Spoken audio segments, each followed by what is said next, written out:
Hello, and welcome to Oh My Fraud, Lessons from Small Town Embezzlements. I'm Zach from the Earmark team, and this is a webinar, but unlike traditional webinars, you can earn CPE by using the Earmark mobile app. Download the app by scanning the QR code on your screen or search for Earmark on the App Store or Google Play Store. And again, unlike traditional webinars, Earmark does not use polling questions during the presentations. Instead, you will verify your learning by taking a short quiz. Once the quiz is available, we will notify you via email. You can then use the app and earn your CPE certificate. So again, don't worry about polling questions or attendance checks today. Just enjoy the webinar. Now let's welcome our instructors and hosts of Oh My Fraud, Greg Kite and Caleb Newquist. Right on. Thank you so much, Zach. Caleb, welcome to our first ever webinar for Oh My Fraud. You're doing great today, aren't you? I'm doing great. I'm doing horrible. Today, you got everybody buckle up for Angry Greg for the webinar today. Today's just been hell in a handbasket. I'm at work. We figure out my internet's not strong enough to do a webinar, but I was doing it from work because I've got some angels here at my home who are cleaning my house because it's the Christmas time, and this was the only time they could come and do it. And so I came here, and they've had to hear me swear repeatedly while we've been getting onto this webinar. So anyways, that's my day today. Plus, also, when people are riding bikes in the street, why aren't you over a little further? Anyways, that's all my day, not your day. Caleb? My day is nothing close to that, but I'm excited to be on this webinar with Greg, and unfortunately the swears have to stop, Greg. I hope you're keeping that in mind. They're all in my head, but they will not be coming out of the mouth. Not today, but for everybody that's here, we're gonna jump right into this. We got a great webinar ready for you today. Lessons from small town embezzlements. We got not one but two different embezzlement cases that they have a lot of similarities, but they are actually very, very different as well. We're gonna look into those. They're great stories, and there's a lot of stuff that we can learn from those. And the very first one we're going to talk about, Caleb, you're going to kind of walk us through this one, but it is the oldie but the goodie, Rita Cranwell from Dixon, Illinois. Yeah, thanks, Greg. So a lot of you might know this story. Gosh, it's been over 10 years since this fraud transpired. I was at Going Concern at the time, if you know that website. I was the founding editor of Going Concern. I remember writing about this story for the better part of the year, from the time that it was revealed that the embezzlement had happened up to the resolution, which we'll talk about in a minute. But first, we'll get some basics down. Wait, real quick, since we got there, what? Because I'm not remembering all the specific details. When did the story pop? It was late, and people got to keep me honest here, but it was either late 2011 or sometime in 2012. 2012, okay. circa 11, 12. Nice. That was one of the connections I didn't make between the two cases, because they both the one we're going to talk about next started crumbling right about the same time this one came to light. Okay, nice. So yeah. Okay, so good. even our time frames are very, very close. Yeah. So some high level stuff. Our perpetrator, which, sorry, spoilers everywhere. So let's just get that out of the way. But right. our perpetrator is Rita Cranwell. She was the municipal comptroller of the city of Dixon, Illinois, population 15,380 as of the 2020 census. The city of Dixon had an annual budget of approximately $8 to $9 million. Okay, so feels about right for a city of that size. Rita, as you can see on the slide, made off with, like what I did there, off with $53 million. And she carried on. The duration of her fraud was about 20 years. Okay. And so everything about this, and just for those keeping score at home, this is the largest known municipal fraud in the history of the United States. Yeah. By a long shot, right? Not by a long shot. The number two was in Washington D.C.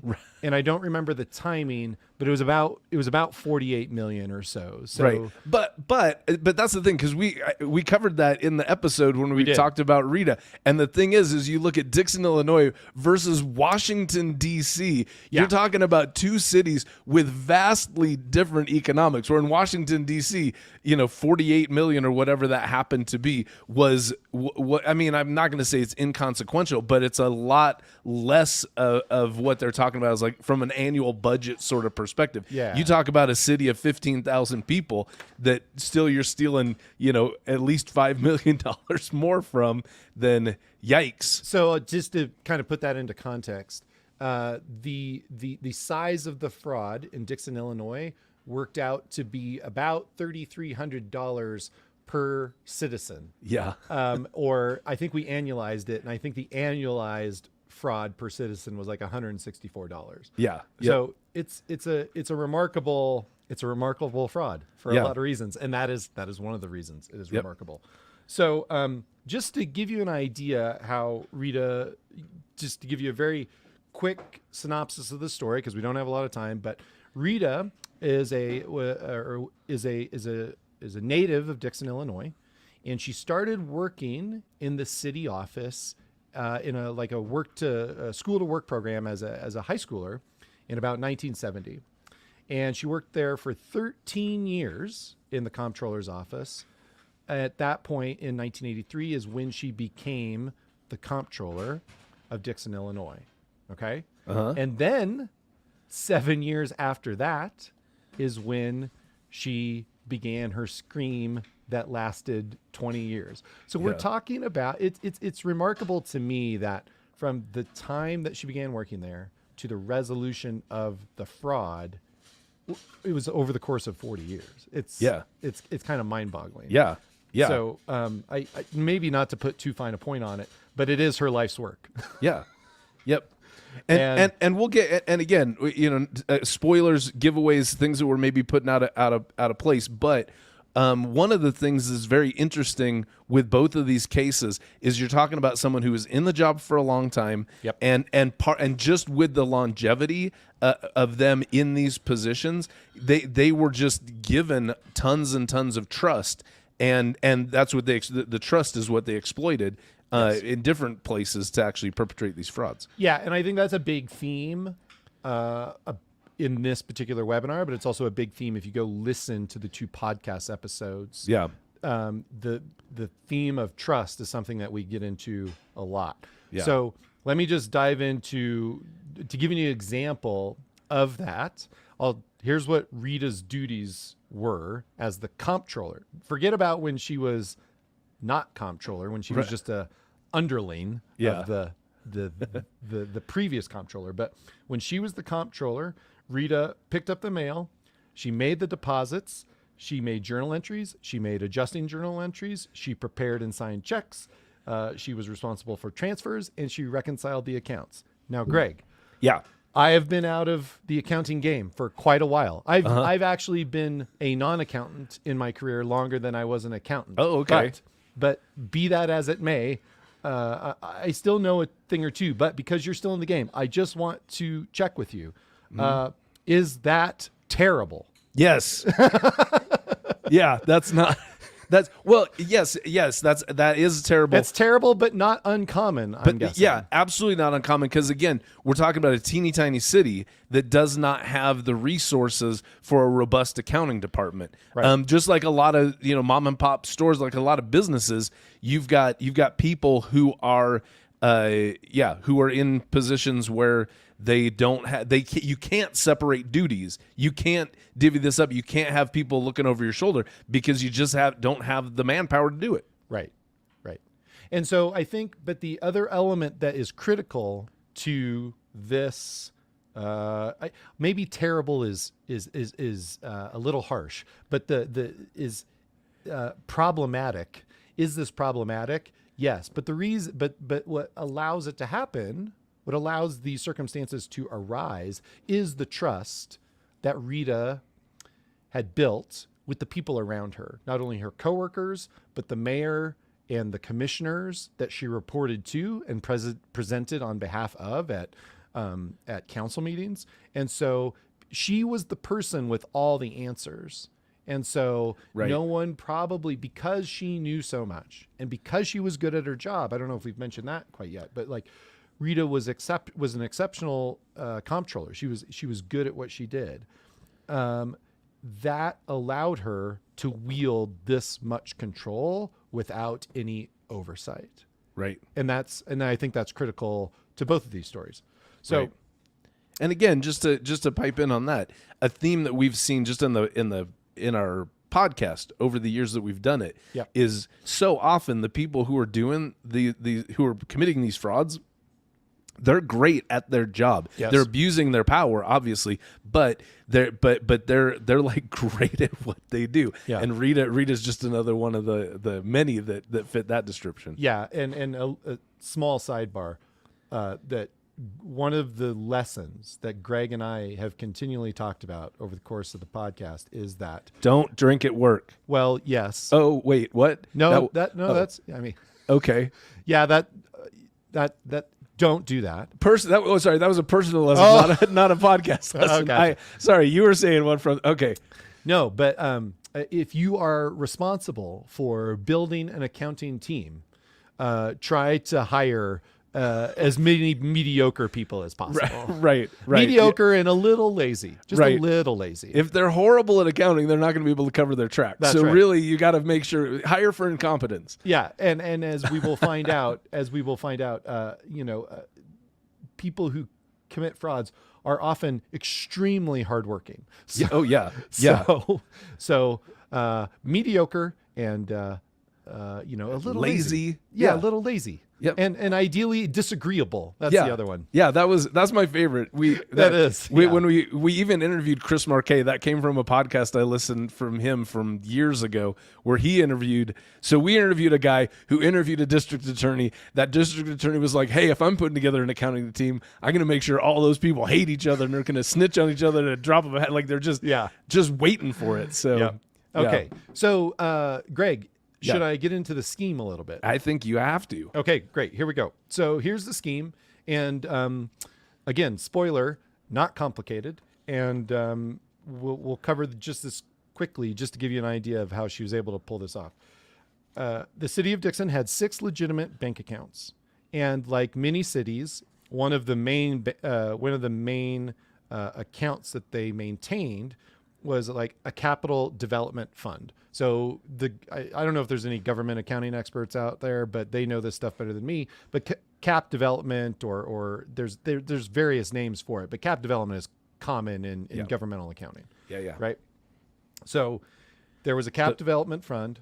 Rita created a secret account with the same bank where all of their accounts were held, which is Fifth Third Bank. Now, Greg has a problem with Fifth Third Bank. I don't know if we have time to get into it, your bank shouldn't have it in its name an uncommon improper fraction. Yeah, I used to teach middle school math. That should have been right on the top of my head. Yeah. Fifth Third Bank was in the news again recently too. I can't remember. Right? I can't remember what. I think it was when the Silicon Valley Bank went out. That for some reason Fifth Third was came, and I was like, I know that bank. I thought that was just in one town in one very one town no one knows about in the middle of Illinois, but apparently it's all over. So she created a secret account. This is around 1990, by the way. She created a secret account, and then from there she created phony invoices for phony capital development projects. And then she drew checks on those projects from the Capital Development Fund into that secret account. Follow? Yeah. Okay, cool. Yeah. Take money out of the legit account, put it in a secret account. Right. And then the money that was in that secret account, she used to pay for stuff. She didn't transfer it into a personal account or some other thing. It was an account held by the city of Dixon, but nobody knew about it, and that's how she paid for all of these for her loot, which we will also, which we can actually talk about now, Greg. Yeah. If you'd like. Well, and I think, Or do you have is that a good enough sense of the scheme for you, Greg? It is for me. I do think that and again, I think this was I'm confident this was speculation on our part, but I think there was a little research that we found that at least supports this speculation, that Rita was able to just go to the bank and say, hey, city needs to open another account. And they're like, cool, what should it be called? And they're like, this. And they're like, who's the signer? She said, just make me the signer for now, like on the other accounts. And they're like, okay, if you need to change it in the future, just let us know, Rita. And they're like, thanks, Marge. And then that was it. Yeah. Where it should have been so much more formal, but you're talking a little town, you're someone who's known by everybody's known by everybody. And this is a person who was trusted and was like, yeah, Rita's in charge of everything. So yeah, she's going to open the bank account. That's not a big leap to make. Yeah. Right. So again, too much trust.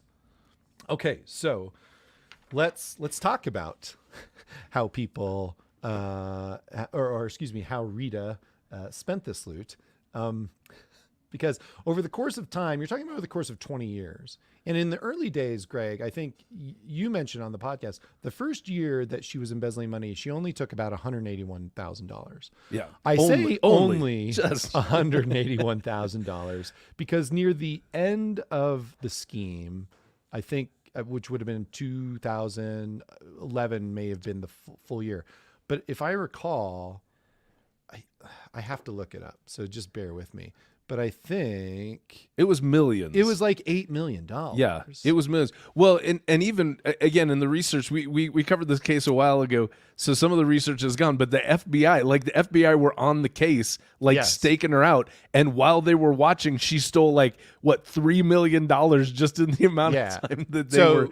I stand corrected. It was that in 2008.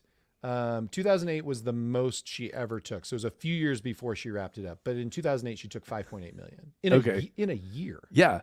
Which is 60% of the city budget, which is just insane to me. Yeah. She'd gotten she was so good at her job. Yeah. She knew how to do it. Right.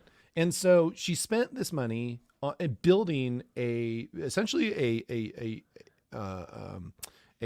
it's not I guess a horse ranch, but she was she showed horses professionally in competitions all across the country, and she built out this operation because that's an operation, essentially. But I am not.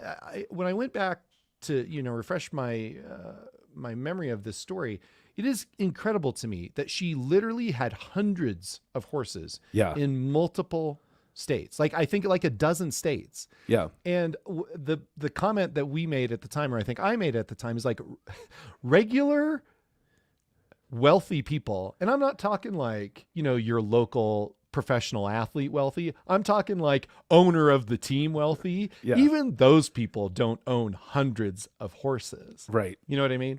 And so this is where essentially all of her money was going.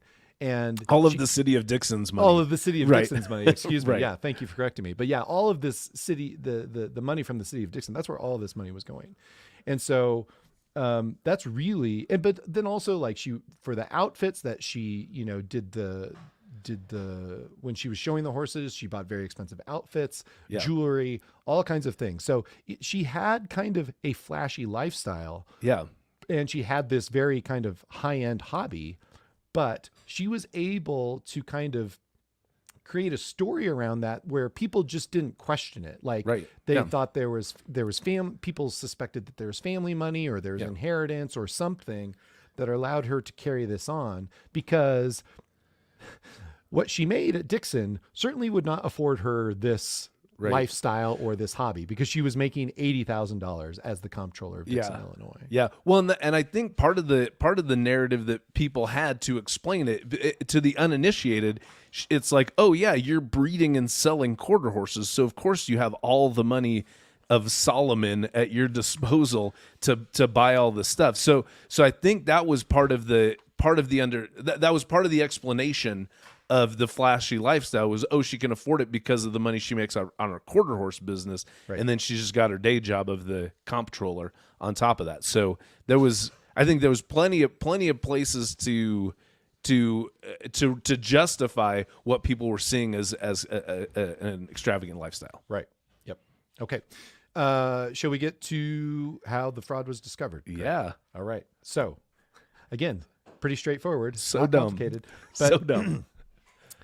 Rita had a colleague in the city office by the name of Cathy Swanson, and there was a moment, or there was.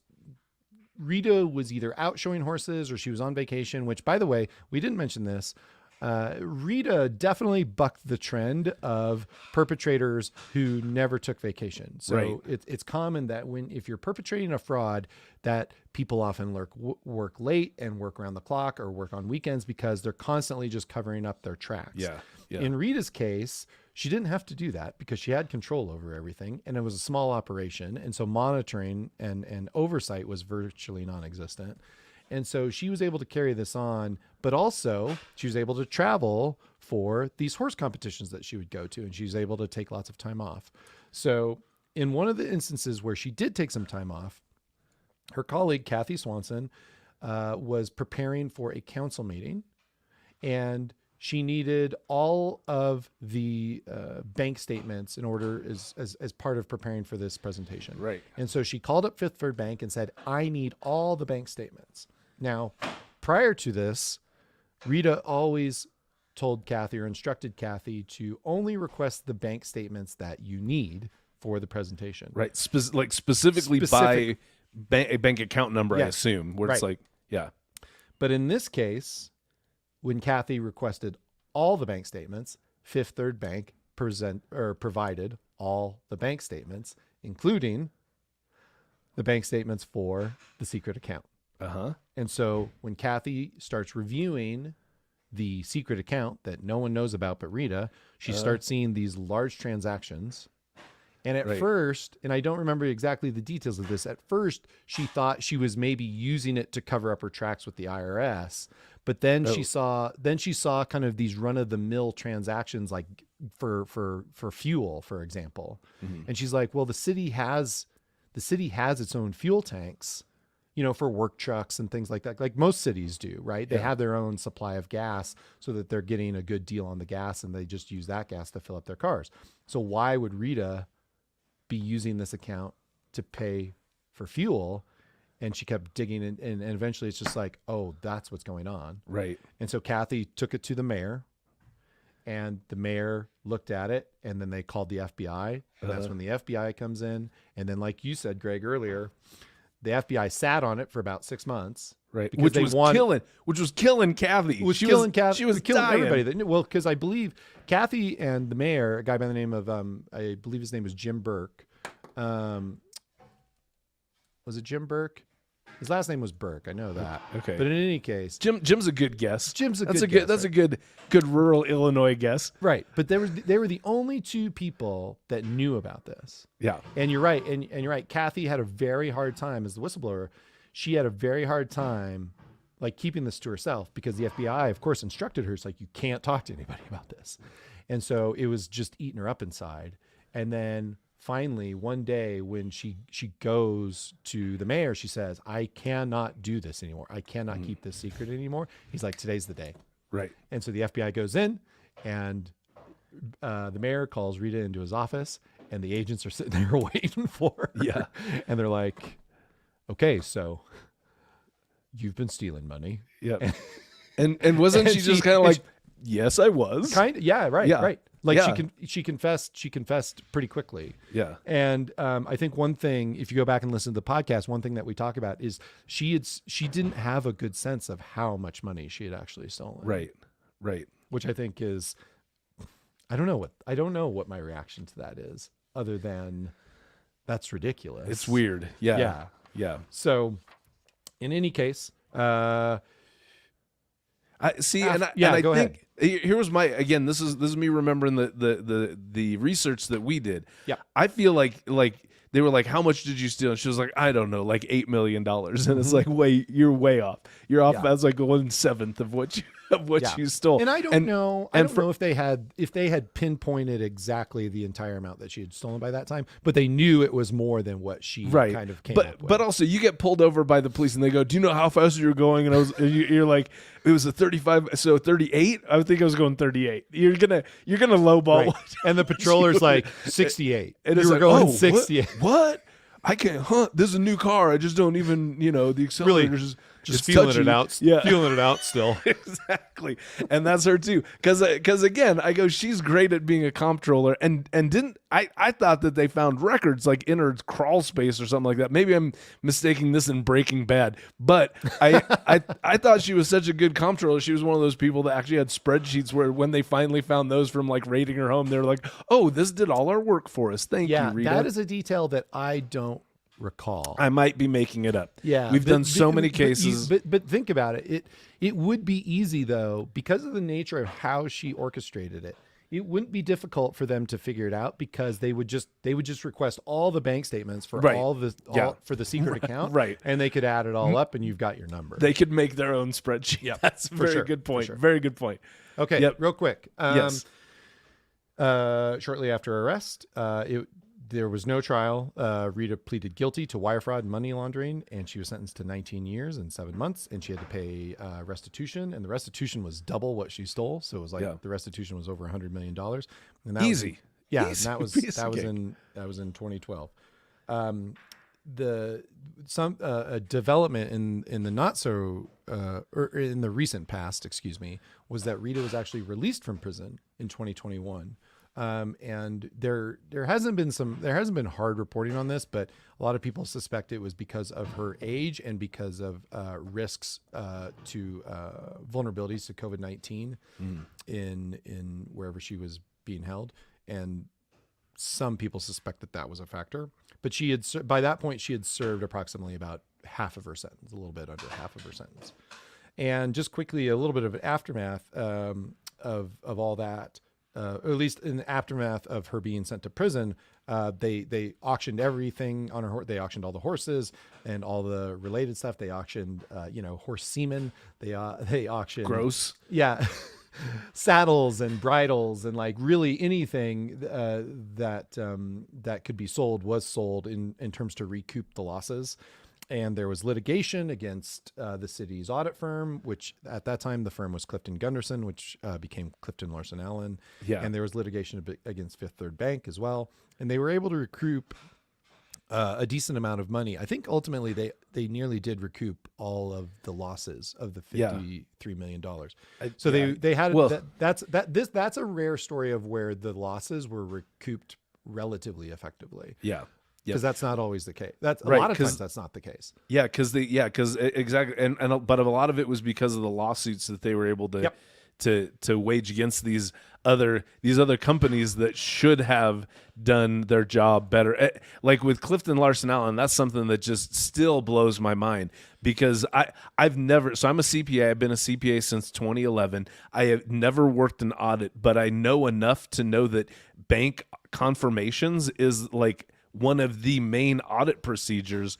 And so you just send a letter to the bank and go, hey, you do what Cathy Swanson did. You just say, hey, we need all the statements. And apparently, again, unless my memory's failing me, but I'm pretty sure this is accurate. They went back through Clifton Larson Allen's, or I guess Clifton Gunderson's. What was their first name? They were Clifton Gunderson at the time. Clifton Gunderson at the time. They went through like their work papers and they actually found statements for this secret account. So the auditor knew about it, just didn't follow up on it. Didn't follow up on it. Just wasn't doing a great job at auditing. Yep. And I found Clifton. If I recall, they went to trial, or maybe it looks like it. I'm pretty sure they went to trial. And they were found liable, and they ended up paying $35 million. Yeah. So that was a big chunk of the losses. Right. It was supposed to be $53 million, but they just made a transposition error. Yeah. And that's so in sometimes their that favor. happens. So sometimes, they also Clifton Gunderson didn't find that error either. It's weird. They're just really bad at auditing, is what they were. Anyway, there's a lot more details on that phase of this story in the podcast episode. And I guess last thing that I'll just mention, I just found an article today, Greg, that was from this past year in Politico that talked about this case. And Politico covered the story. The reporter who did the story did a pretty good job. It was a little bit more, they had a little bit more focus on the form of government that the city of Dixon had, which is again something we talk about in our episode. But that was one of the big, two big things that happened as a result of this, at least at the governmental level, was they threw out all the city commissioners and the mayor. Right. They cleaned house at the city level of government, and they ended up changing the form of government. So Dixon had been a form of commission city government, which has kind of fallen out of favor. It was pretty, even at that time, was not a common form of city government, and they are now under a city manager system. And there have been, by some accounts, and this is one of them, the story in Politico, by some accounts, the city of Dixon has had a lot of, with the money they were able to recoup, they've made a lot of improvements across the city. And so from that standpoint, it's a silver lining to the story. But you definitely went through, the city definitely went through a lot of pain and to get to that point. Right. But well, and the funny thing too is, like you were saying, that from the city's standpoint, they did recoup a huge chunk of what they had lost, which was great. But then it's not that fraud didn't have its victims. It's just that it ended up being these companies that got sued. And then obviously another exception to the rule was that Rita actually had quite a bit of assets that could be sold. So often in these frauds, whoever's taking the money is just blowing it on lifestyle kind of stuff that you can't resell.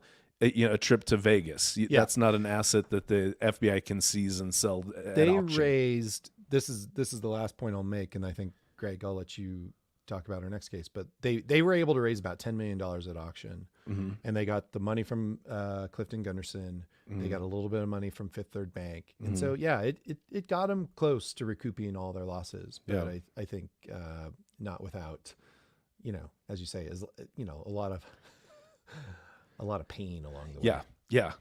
Rita caused a lot of damage one way or another. For sure. Excellent. Right. Well, and that is the case of Dixon, Illinois. And by the way, Tyler, I see you in the comments there. You say love the movie by Kelly Richmond Pope on this fraud, All the Queen's Horses.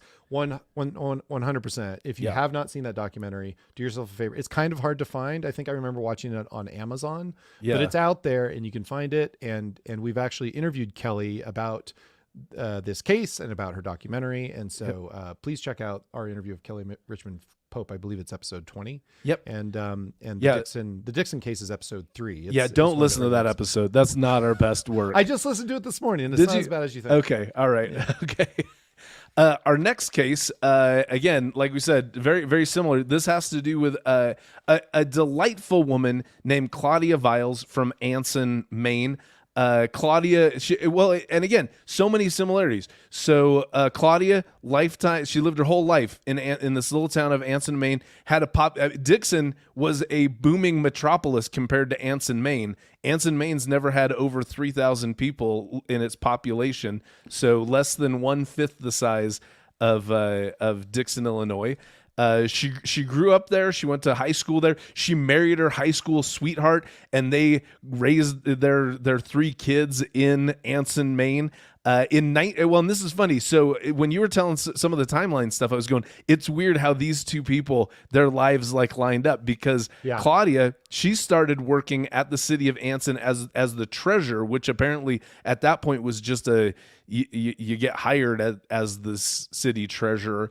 And that started in 1973. When did you say that Rita started at Dixon? Rita started at Dixon in 1970, and I think she was still in high school at the time. Okay, and so Claudia was 24 when she started. So she was out of high school, out of college. She'd finished college. She went to college in some little tiny school that was 20 miles away from Anson. Not far. I remember that. So it was everything was really close. So she started in 1973 as the treasurer. Then she got elected as the city's tax collector in 1982. What was the year that Rita started? Because did you say it was 80? Rita became the comptroller in 1983. So yeah, so again, right around the same timeline, this is happening. So, and here, this is one of the funny things that I'm sure you'll remember from this case was when we saw, because the headline that made us so interested in this case was "Tax Collector Steals $500,000." We were like, tax collector's a job? What is this? Like we're going, well, we know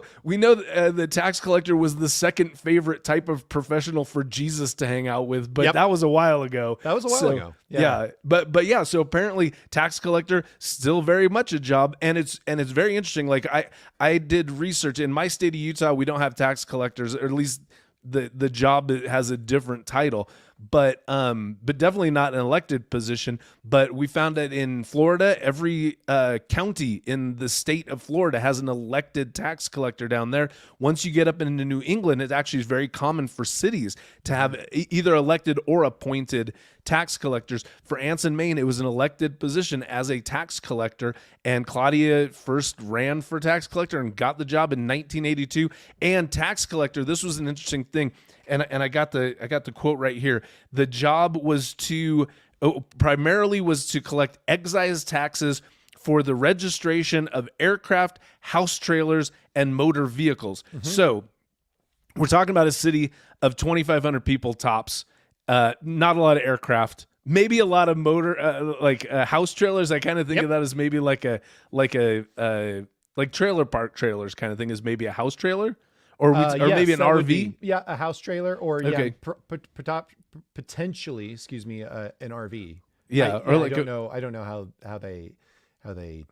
how they bucket those things. Yeah. But And again, I have never had a position as a tax collector where I had to collect excise taxes for motor vehicles and house trailers. But my guess is like a fifth wheel trailer would be possibly a trailer. An RV would probably, since it's a motor vehicle, it's still a motor vehicle. That's still under her purview. So it kind of doesn't matter where those lines. But that was her job. So she got that job in 1983, and she was, I don't know how long a term is, but she was reelected enough so that her entire career was 33 years as the tax collector. That doesn't include the years that she was the treasurer. So again, we're talking about 40 years that she was in this position as a tax collector in Anson, Maine. And she was a marvelous person. So first off, like I said, she married her high school sweetheart, Glenn. And they had this idyllic marriage that like people knew about the Vileses, and that they were just lovebirds and sweethearts. And there's a quote from her husband, Glenn, that's like, she's the rock of our family, and she's not just my wife, she's my best friend, all that kind of stuff. They had, as a family, they went through a tragedy in 2009. One of her sons died from an overdose, and she ended up becoming the guardian of his child, and raised that child and took care of that child until his mother, who apparently, I mean, again, this was a little bit of reading through between the lines, but it was also on drugs, got herself cleaned up to the point where her grandkid's mom could then take that child back and start raising that child. So Claudia, not only, I mean, that's a big deal to go in and to raise your grandchild, but then also to have a big enough heart and a kind enough, forgiving enough heart to embrace that child's mother, and to trust that person enough to give that child, and to trust that child's mother enough to give the child back. That's huge. That's like saintly kind of stuff in my book. There's tons of stories about her, doing your like run of the mill Sister Teresa kind of stuff, where she's, bringing, sending cards to people who are down, and bringing soup to people who are sick, and visiting people in the hospital, all those sorts of stuff. But then there's also like some bigger stuff. There was 3 sisters from Anson that had moved to Oklahoma with their father. Never says how old these sisters were. My guess is that they likely were old enough to not have to live with their dad, but apparently their father was abusing them in Oklahoma. Claudia found out about it. She paid for them to move back from Oklahoma back to Anson, Maine, where they would be free from this abusive father. And those 3 sisters say, this is a quote from them saying, Claudia saved our lives. That was how bad things were with this abusive father. So she did that on her own dime. There's stories of her being a secret Santa, but not like the dumb kind at work where it's like, here's a mug full of candy, surprise. It has Mickey Mouse on it because I heard you like Disney. Like, it's not that. She would like legit secret Santa where she would find out about people in need in Anson, Maine. She would, without them knowing, she would buy them stuff, whether that was like food or warm clothes, or whether it was just gifts that, for Christmas, regular Christmas gifts. And she would leave them on the door, ring the doorbell, and run away as fast as she could. So people would just open the door and find random, presents and surprises and needed things. So nice. Can we just stop and say just how nice this lady is? My God, because that is a big deal. Because I kind of get it. Because sometimes it can feel weird, like doing something nice to somebody else. But also, there's sort of the human need of wanting to get a little credit for those. And apparently, people did know about it somehow. Yes. But she was. It feels like she was a pillar of kindness in this small town community. Absolutely. And I just have to say, and I mentioned this in the podcast as well, is that Anson, Maine is approximately the size of the town that I grew up in the Maine of the Great Plains. Nebraska. That's what people call it all the time. Yeah, the Maine of the Great Plains. I think there's a sign when you enter Nebraska on I-80 that says the Maine of the Great Plains. Yeah, absolutely. And also my mom worked in the county treasurer's office for a time when I was growing up. And so there's one story that Greg hasn't talked to that hasn't mentioned yet, but apparently, and again, the sourcing of this story is maybe in question, but one thing that you found in the research was a story of a young couple. Yes. That went to Claudia's house because she was a notary public. Yes. And asked her to marry them. Yeah. And one thing that I mentioned in the show was that my mom worked in the treasurer's office, collected taxes from all kinds of people for all kinds of things. But there was absolutely no doubt in my mind that my mom never married anyone. Right. Right. And she wasn't a notary public, but she was also, she was in fact a tax collector, if not in title, but in substance. Okay. She never married anybody. So I don't know where that comes from. I don't know if it's that maybe it's more the notary thing, but you're a notary public in the great state of Utah, Greg. I am. And you've never married anybody and you don't have any power to marry anybody. I know that I can't marry. If somebody needed a marriage license notarized, I could do that. But I'm pretty sure when I'm stamping it, I don't say by the power vested in me, click, click, you are not. That's not part of my job as a notary. Maybe that's the detail of the story that is actually, maybe they had the marriage certificate, but they needed it to be notarized. That could, that would actually make a little. That would make a little more sense. That would make a little more sense because again, the way that the story's told in the research that we found through the various journals that cover middle of nowhere Maine. That this young couple just came to her door, ding dong, and she's like, and they're like, hey, we want to get married. She's like, I could do that, and she did it. But again, like people, and that was the thing is, it sounds like people they knew her. She was some of the weird things about being a tax collector in a small town is she was able to set her office hours, set her office location, and set her own salary. Yeah. So she often worked out of Glenn, her husband's garage, because he had a trucking business and a garage. So part of the time, it sounds like not for the entire 33 years, but for part of the time, you could go to Glenn's garage to find Claudia to pay your registration for your car. But not only did this young couple come to ring her doorbell to see if she could help them get married, and which, by the way, you putting it together the pieces, that makes a little better sense, where it's like, we're married, but we need this notarized first. That makes a lot better sense. But then another thing that happened, and again, so funny because we're doing this webinar live, exactly 1 week before Christmas.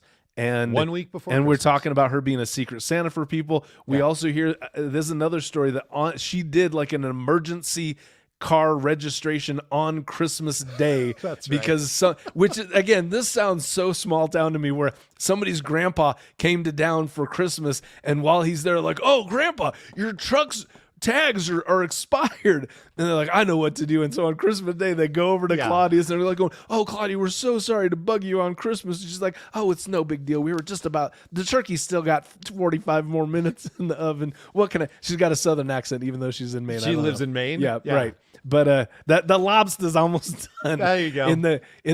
So yeah. Anyways, and so but she park doesn't. your car, come in and get some lobster. Get some lobster. And we'll get you straightened down, all right?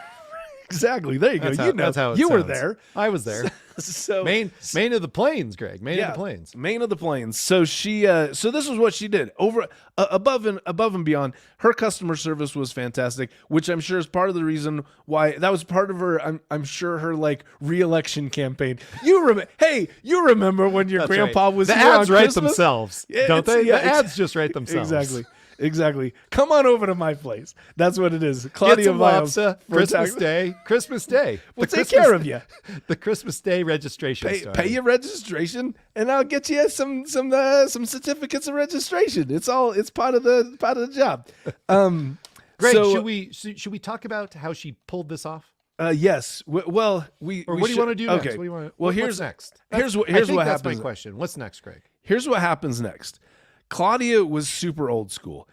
She did not. She was still using, in terms of technology, in the year 2012.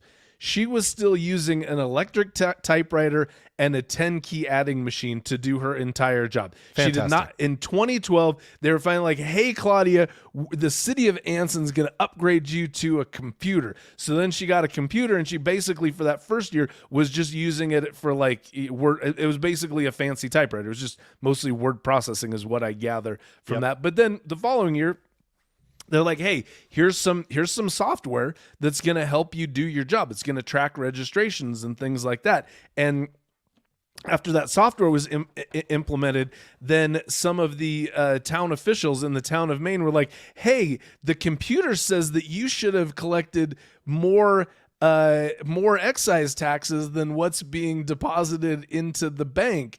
And then they were like, we should probably audit this. And they did a couple of different audits. And at the end of both audits, they were like, oh, hey, there's $500,000 of motor vehicle registration money that should have been collected that was not deposited into the city's bank account. What do you think about that, Claudia? And Claudia was like, I absolutely didn't do it. And they were like, there's no one else who could have done this, Claudia. This was 100 because again, much like Rita Cranwell, she was a one-man band. There was nobody. There was zero separate. People would pay this money to her directly, and I've got to assume often in cash at her home. So there's no way to detect what's going on. She was. And what's funny is, again, so she goes to jail. That's the very short story. They find out there's huge discrepancies between what should have been collected and what was deposited, and they were like, you did it. She's like, I didn't. They go, but you did, and she goes to jail. And that's how the story ends. And it's a very anticlimactic story after that huge buildup of how wonderful of a person Claudia was. But it was just that. She was just skimming money from these payments that were made directly from her because she had no oversight and there was no separation of duties. I will just say, though, she did go to trial because she professed her innocence. Yes. She did go to trial, which I think is a significant difference in the stories. And like throughout, the different cases that we've talked about on the show is that people who go to trial, people who roll the dice with trial, they often get more severe penalties, sentences as a result. And like that's very common. Yeah. I doubt there's any prosecutors on the webinar today, but like what you find, it's called the trial penalty or something like that. So if you go to trial, to put those three people all through the work of doing that, they usually throw throw the book at people who are found guilty. Yes. So, Now, and it's interesting that you mentioned the book being thrown at her, because they will, but only up to the extent that the law will allow. Yes. So one of the interesting facts about this case is that the statute of limitations only allowed them to prosecute back to 2009. Right. So if you figure she started her job as the tax collector in 1982, that was 27 years that they couldn't even look at or admit to court. So in my mind, I go, she stole $500,000 between 2009 and 2013, which is when everything went down. Which again, right, the Rita Cranwell stuff was 2012. So again, both of these cases fell apart right about the same time. But it's crazy that they couldn't even, and again, she maintains her innocence, and there's a statute of limitations. So it's just like she got away scot-free with whatever she was stealing prior to 2009. Another interesting fact in this case was right after the audits happened, and they were like, she's been stealing money. They raided her home, and they found almost $60,000 of cash in Claudia Vile's home. And how much cash do you got in your home right now, Caleb? far less than that. Yeah, I've got a jar of change in my bedroom, and I think that's all of the cash that's in this house. And it's pretty. It's a decent sized pickle jar, and it's pretty heavy. It probably weighs a good 8 pounds. Yeah. But I'm thinking it's far less than $60,000. Right. Yeah. So as a matter of fact, I just had just this weekend, I'm having my basement remodeled, and there's a guy doing, that thin brick application you can put up? Yeah. Yeah. So I just had a guy do 2 walls. That looks fantastic. He finished the job. He said, hey, so I paid, it was an $8,000 job. I'd already paid him $3,000 of the $8,000 with a check. And he said, hey, when I finish, would you mind paying me with cash? Does that sound suspicious? Sure it does. Am I the police? No, I'm not. Is paying with cash a perfectly acceptable way to pay somebody? Yeah. Is he doing something sketchy? Might be. Is it on him? Yeah. Is it on me? I run a fraud podcast, so maybe a little bit. Jury's out. But I tell you what, I never felt like such a drug dealer than I did going into Walking my around bank with $5K. Going into the bank and saying, hey, no big deal. I just need $5,000 cash. And I guess must not be untypical for bank tellers, because she didn't bat and she said, cool, what account? And she counts it all out like she'd done it before and sends me home with this. With $5,000 in cash, 50 hundos. You think it'd be a bigger, and you think it'd be multiple envelopes, but it's not. Nah. It's one. It's a pretty It's like fat one. envelope, but it's a that's fat all it one. is. Yeah, yeah. And then, but anyways, so for a moment, and nothing makes you feel more paranoid than walking around with $5,000 cash. Yeah. And I was like, of course, this is the day that I'm going to misplace an envelope, and it's going to be the one with $5,000. So for a moment, I had $5,000 of cash in my home, but that was for about 36 hours, and that was it. Yeah. So just having 60 grand just sitting around, to me, that's an indication that something was fishy with the whole situation. So, hey, Greg, yes. we got less than 10 minutes to go here in the hour. But we're nailing it. But yeah, it's feeling good. So should we talk about some lessons? Yeah, we have to. Those are the cases. So Greg, what have we learned? First off, you gotta have internal controls. The most basic one is separation of duties. It's helpful. I will tell you this. So at my day job, I am also a very, very small accounting department, but we at least implement well, I guess we got a couple of things that one thing that is a very, very strong internal control that we have is I do not have any authorization abilities at all at my job. So I can't sign checks. I can't do anything like that. So if we're dispersing any money, somebody else has to okay it, or else it can't go out.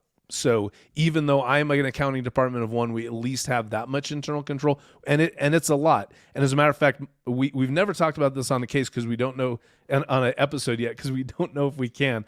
But my former boss, he was forced to resign under some strange circumstances, and my personal belief is the only reason why my former boss didn't go to jail is because he also never gave himself the ability to sign to sign checks, no authorization. So if he had, I think likely his fortunes would have been worse than an early retirement. So that's a big deal. You got to try to implement some internal controls. Yep. Do you want me to keep going? I got more. I mean, if you like, I can take one. Take one. Okay, so we talked about it early on, but trust is a big thing in these cases they involve small municipal governments. I think a lot of these lessons are applicable to small businesses in general. A lot of people, I think, either in small, tight communities or small, closely held businesses, trust is a currency that people like to use. And our recommendation is that resist the urge, friends. Yes. Resist the urge to just take someone's word, not because you think they're a bad person or not because you don't want to trust them, but it is good, prudent business practices to put these kinds of safety guards and boundaries in place, regardless of the size of your operation. And it doesn't. And maybe Greg, you've got some suggestions for this because you work in a small business, but even doing some very basic bare minimum kind of stuff is enough to discourage people from doing anything untoward. And so, absolutely. So I think as a species, Greg, we want to, as humans, we want to trust each other. Yeah. We want to do business by a handshake. We want to do it we want to sleep well at night thinking that I can trust Larry. I know I can trust Larry, but even if you can trust Larry, get it in writing, get everything in writing, put controls in place. And especially if you're in a leadership position or you're an owner of a business or in some kind of position to monitor people's activity, just do that, just the bare minimum, and if you don't have the requisite knowledge in order to do that monitoring, find someone who can do it for you. You definitely can sleep securely knowing that you have someone who can monitor the people's activity that you're trusting with your business or your city government's money. Yeah. Well, and I take it a step further. As CPAs, for all the CPAs who are part of the webinar today, we're bound by the AICPA's Code of Professional Conduct to do our job with professional skepticism. We're required not to trust people. So stop trusting people because you're breaking your ethical vows to the AICPA and to Barry Melanson himself. So knock it off. Also, Caleb, did you freeze? Did I freeze? Oh, no. Well, I'm going to keep going like we didn't freeze. You're good, Greg. It's Caleb. Okay, good. So last thing I'm going to talk about today is just behavioral red flags.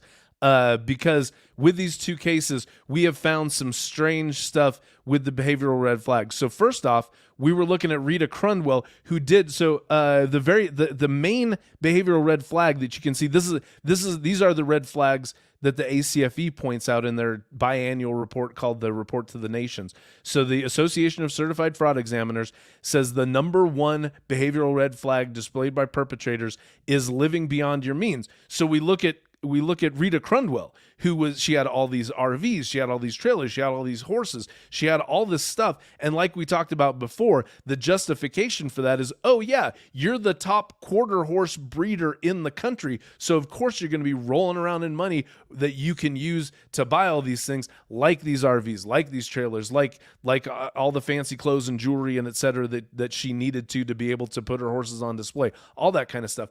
But I'm going to say that living beyond the means was still a huge behavioral red flag for Rita Cranwell, not because they couldn't justify how she had the money to spend it all on all that stuff.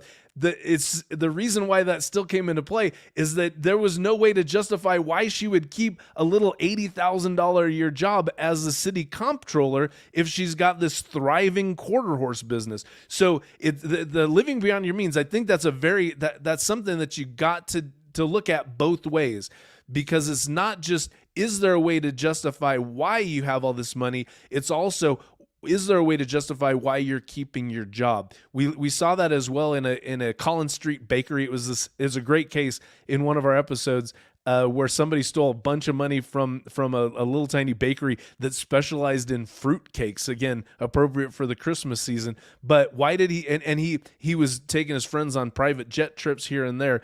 And the thing was, they said they inherited a bunch of money. But again, if you inherited all this money, why are you keeping your job as an accountant at a little bakery?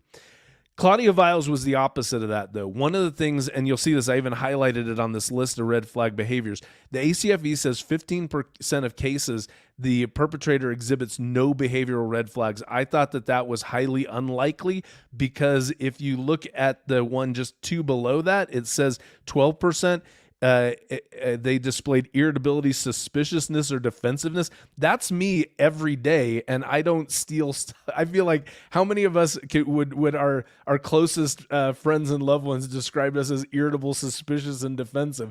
But I thought it was very interesting because Claudia Viles absolutely was a case where she didn't display any red flag behaviors.